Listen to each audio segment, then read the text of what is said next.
Hey there, YouTube. I had so much fun uploading that first video, I figured I'd do one more. This one's going to be a bit different. What I'm going to do is I'm going to review the Art and Lutherie Cedar, just standard entry-level kind of acoustic. I'm going to review this guitar, which I've had for quite a few years now. And I'm also just going to go over some of the other things that I use, what kind of strings, what kind of picks, that sort of thing. I'm sure those are questions that'll probably come up. A lot of people, or a lot of gearheads anyways, want to know that sort of stuff. So I'll go over some of that as well. So I'll get started with the guitar. So this guitar here, the Art and Lutherie Cedar, I got it in black. At the time, it matched every other guitar in my collection. Everything else I had was black. At that point, I only had about 4 guitars, but they were all black, so I chose the black.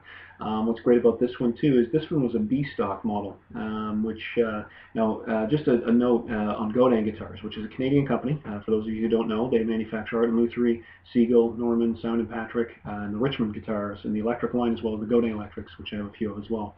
And they're great guitars for the money. North American manufactured all the way through. So I mean, to get that kind of value in a low price point is just unheard of from almost every other company out there. Most of the other North American manufacturers that you might be familiar with, Gibson, Fender, etc., you pay a huge premium for stuff that's manufactured there. And Godin just continues to output excellent, amazing quality instruments. I'm not just saying that because I'm Canadian, but and there's a bit of bias, I suppose. But again, I've worked at a shop for a number of years, and you get a good feel for all the guitars there, and just for the price point. Even when I was looking at this one, I paid $340 for this one. And at the time, my budget was about $500. I didn't have an acoustic. I haven't had one since I borrowed my uncle's and started playing about 12 years ago. And I hadn't had one, and I bought this one about 4 years ago in the summer. And it's a solid cedar top, which solid top is obviously what you want to go for on an acoustic guitar. It's just going to sound better and better, the more you use it, the more you play it, but you do have to take care of it. For those of you out there with acoustic guitars, I can't stress this enough, make sure you keep them humidified. It's very, very important for the guitars. I mean, the last thing you want is to, invest a couple $100. I mean, for some people that might just be, just spending money that's like wastable and disposable. But to be honest, I feel that instruments should be treated with a lot of respect, and I can't stand it when people don't take care of it, and it's just a write-off.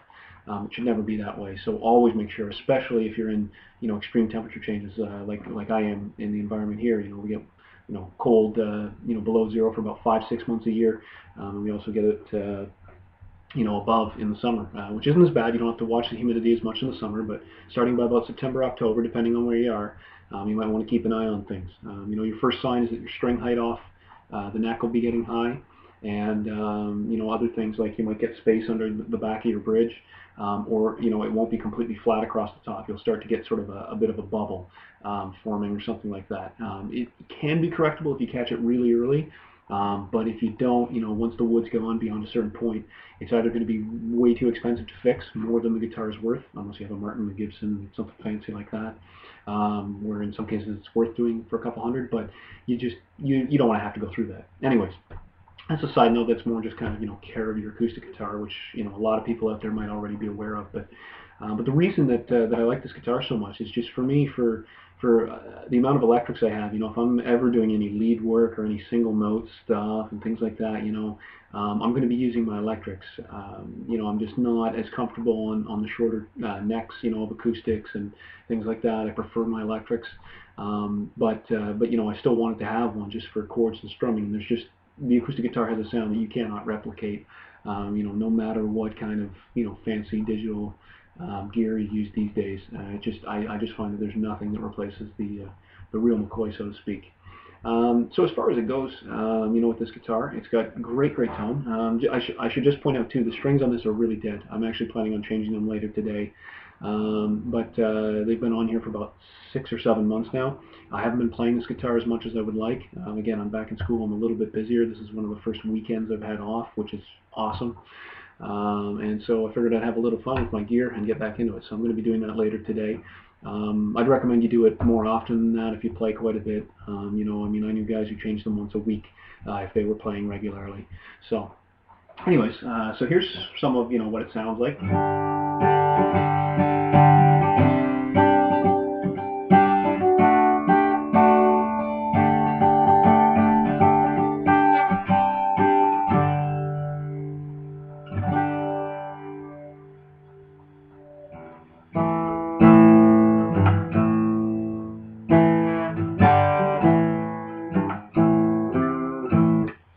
So it's got some really nice response in the low range.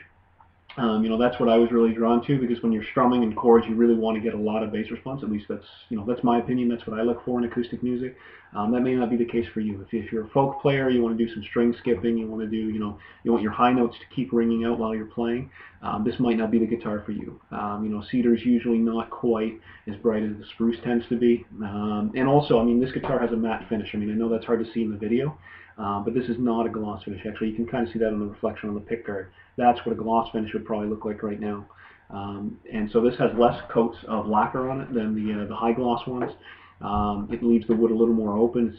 I find it's more of the natural sound of the guitar. Again, this is all opinion, but I found that there was a noticeable difference, between having a thick coat of lacquer on guitars in a similar price range anyways. I mean, once you get up into the nitro finishes and other types of finishes that they're using on, Martin and Gibson and companies like that, I mean, they know what they're doing. So, but some of the other ones, when you're getting mass produced, factory sprayed, etc., it does differ. And I find that this one just has a great sound to it. It's very comfortable to play. And again, this guitar, just going back to what I was saying earlier, I got sidetracked big time. I might do that in the videos, but it's just, I feel that this is information that people might want. This is a B stock, and I don't know if it's going to be easy to see, but on the side right there, you can see that little black sort of mark. That's where they cut the fret in a little bit forwards when they were making the fretboard, and they filled it. So it gives it a little bit of character, but it's not perfect, so it's a blemish. So it saved a bit on the cost, but I mean, there was nothing fundamentally wrong with this guitar, and like I said, I've had it for 4 years, and it just sounds better and better year after year. It's just getting nicer and nicer to play. I'm really enjoying it. When I worked at the shop, I highly recommended the Canadian stuff to people. I mean, we were in Canada, so you save a premium. You don't have import export fees and all that kind of fun stuff. And at the same time, I mean, it's just for getting something that's handmade in North America. For this guitar, I mean, these days these are going for about $290, $300 Canadian, depending on where you go. Maybe as high as $330, depends on the finish. If they're the burst finishes, things like that, you'll usually find them at a higher premium. There's not a big difference between this and the Norman ones that are in a similar range, the Protege V18s. One difference is the rosette here is just kind of a stuck-on rubber adhesive.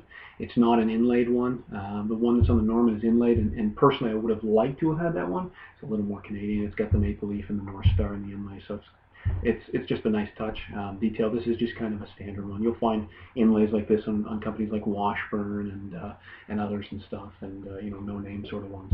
So I mean, it's but that's how they cut the cost on this one. The normal ones you usually pay about $30 or $40 more, and that's about the only fundamental difference. Most of the Norman ones at the top of the headstock, what the Normans will do is tend to, so getting used to this camera, sorry guys. It'll usually edge the corners in. They'll just have a raw wood underneath, just a nice border line. And I mean and they'll usually use maybe sometimes a higher premium of wood. The tuners are about the same. They're just using stock ones. But I've never had a problem. I mean, I hadn't picked up this guitar in about 4 days, guys, and I did not tune this before the video. I mean, you can take that for what you will, but anyways, I didn't have to do anything. I didn't even have to touch up the tuning. I check it, but I didn't have to do anything. So I mean, the tuners have been great. They lock in the tuning really well. The strings I have on here right now, in case anyone's wondering, they are just a set of Martin SPs, just regular Martin SP phosphor bronze lights. I found that those are pretty good strings. They do, I find, wear out pretty quick. Like I said, I've had these on here for about 6-7 months, but I haven't played on this guitar as much as my electrics, and they're already in need of a change. I do really like DR strings very much as well. That's what I'm going to be putting on later today. a set of sunbeams. I'm going to try out some sunbeams. One of the guys that I worked with swore by those strings. Every time we did a DR order, he ordered a box of the electrics and the acoustics for himself. And on two of my electrics now, I have DDT DR strings, and I actually have a set of the neon ones in one of my other electrics, which I'll show you guys in a video coming up at some point. But I figure, this will be 2 videos in one day. That's quite a bit. Don't want to do all of them in one day. But hopefully some of you guys will subscribe, and then keep you updated on when I've got new reviews or just new info up. Anyways, so back to the just the overall kind of review. I mean, the guitar is just so comfortable. It's just a standard dreadnought body. It's laminate cherry back and sides. But the cool thing with Godin is, even though it's cherry on the laminate, all the layers of the laminate are cherry. So you do get a bit of tonal consistency with the wood. It's not like it's a veneer of fancy mahogany over top of who knows what kind of, cheap hardwood underneath, which can happen on some of the offshore ones, which we used to see in the store. We would try new brands from time to time. We'd order in 6 of them, and about 4 of them, they were awful. It's like a tin can. But this one's just got such beautiful, beautiful sound. The neck is nice and solid. It's maple. It's just rock solid. They do a great job. I mean, we never saw any of these come in where they had, started coming off at the neck or the seams. At least in the time I was there. Now, mind you, of course, most people these days, I think, are starting to take care of things a little bit better. The economy's not doing great. A lot of people can't afford to go out and buy additional instruments, every couple of months, as before. And even myself, I'm down to that point where I have to sell something in order to get something new.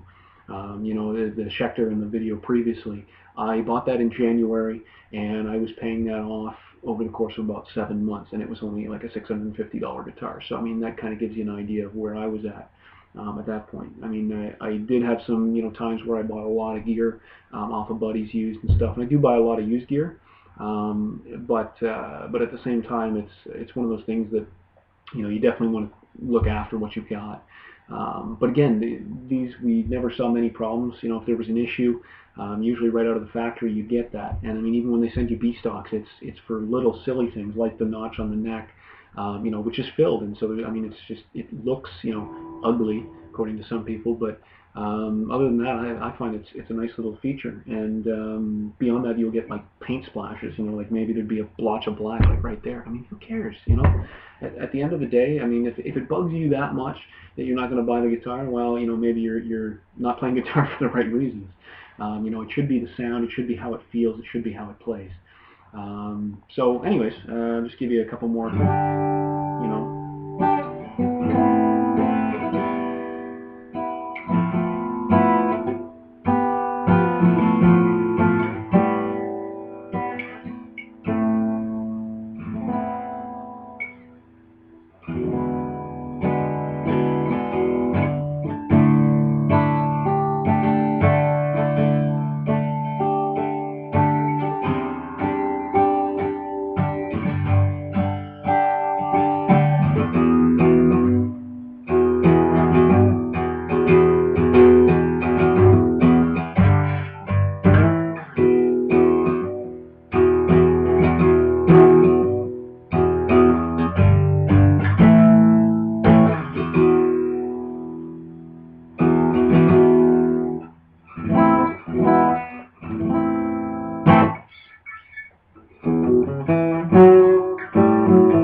So anyways, there's a couple more examples of just the tone you get out of, just a solid cedar top, cherry back and sides. Very, very simple, very inexpensive woods. And it's just got some great sound, I mean, it may not sound as good as a Martin or whatever, but it just works out really well. And so I hope you guys like the vids, and give me some feedback, and let me know. And if there's any constructive criticism, I'll take it. Like I said, these are my first videos. I'm just kind of trying to get used to this here, but yeah. So enjoy. Thanks.